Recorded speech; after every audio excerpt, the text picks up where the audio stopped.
अम्बेडकर चौक पर आम के साथ खास बात का क्या उद्देश्य क्या करना है? दो उद्देश्य था। ओपन प्रेस मीट हमने किया है आम के साथ खास बात। उसका आशय ये है कि अपने मित्रों के साथ हम लोग पूरे भरपेट आज आम का त्यौहार जा रहा है, सीजन तो खाएंगे। दूसरा, यहाँ के जो समाजवादी पार्टी के राष्ट्रीय सचिव और चिल्लू पाल के विधायक रहे विनय शंकर तिवारी, वो यहाँ पे जुलूस निकाले थे और ये कह रहे थे कि साहब हम बाइज्जत बरी हो गए। तो हमने जजमेंट की कॉपी निकाल के अपने मीडिया को दिया है कि ये बाइज्जत बरी नहीं हुए, सशर्त बकायदे मुचलके पे जमानत इनको दी गई है। और दूसरा, ये झूठ बोल रहे हैं। दूसरी बात ये कि छोटे मियाँ तो छोटे मियाँ, बड़े मियाँ सुभान अल्लाह। छोटे महोदय जो है विनय शंकर तिवारी, वो ईडी और सीबीआई के गिरफ्त में जेल गए थे और अभी बाहर आए हैं जमानत पर। और उनके जो बड़े भाई हैं वीर शंकर तिवारी, जो इंटर कॉलेज और डिग्री कॉलेज के प्रबंधक है बलरामगंज के, उन्होंने 12 तरह के बिल्डिंग घोटाला, जमीन घोटाला, छात्रवृत्ति घोटाला, कार्पस फंड घोटाला, यूजीसी घोटाला, विधायक निधि घोटाला, दुकान के मकान पर बनाने का घोटाला, किराएदार घोटाला, ये तरह के 100 जमीन घोटाला, इस तरह के घोटालों की मतलब एकदम श्रृंखला लगाए हैं। पूरा का पूरा यह जो विद्यालय है, यह एक लूट खसोट का अड्डा बन चुका है और भ्रष्टाचार का अड्डा बन चुका है। एक राजनीतिक दल का केवल केंद्र है, पढ़ाई लिखाई नहीं होती, केवल लूटने के रोज नए नए हथकंडे अपनाए जाते हैं। इसी का खुलासा मैंने बकायदे किया। अच्छा, आप वर्तमान में आप बीजेपी के विधायक हैं चिल्लू पाल में, ऐसे में आपकी सरकार है, तो क्या आप शीर्ष नेतृत्व आप बात नहीं पहुंच पा रही है क्या? शीर्ष नेतृत्व तक बात पहुंचाया। देखिए, वो लोग माफिया फैमिलीज के लोग रहे हैं, यह लोग जो है दबंग लोग रहे हैं, बाहुबली लोग रहे हैं। इनके हर दलों में, राजनीतिक दलों में, हर सरकारों में इनकी कभी पैठ रहा करती थी।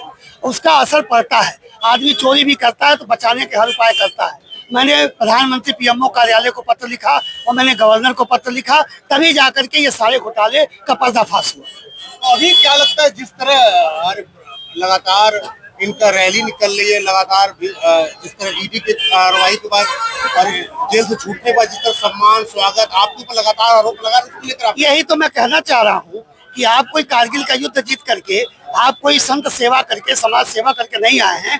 आप एक ही जमीन को 12 बैंकों से लोन लेकर के, लूट करके, आप 1200 करोड़ के घोटाले में ईडी ने आपने हिंदुस्तान का पैसा हवाला के माध्यम से विदेशों को भेजा है, दुबई को भेजा है, अपने होटल को भेजा है। आपके ऊपर अहमदाबाद से लेके दिल्ली तक, नोएडा तक छापे पड़ रहे हैं। तो आप कोई दूध के धुले व्यक्ति नहीं है जो आप निकाल रहे हैं। यह अपनी खिन्नता को छिपाने की एक नापाक कोशिश है। हमने जनता को ये बताया है कि यह कोई पाक साफ होकर नहीं आए हैं, बल्कि जमानत पे आए हैं। और यह व्यक्ति, यह पूरा परिवार केवल लूटना, खसोटना और भ्रष्टाचार के लिए ही राजनीति में है। राजनीति में बना इसलिए चाहता है कि इनका भ्रष्टाचार जारी रहे। तो जिस तरह आपके ऊपर लगातार आरोप लगा रहे हैं, चाहे पीना हुआ चाहे भीष्म हुआ, तो क्या कहना है इसको लेकर?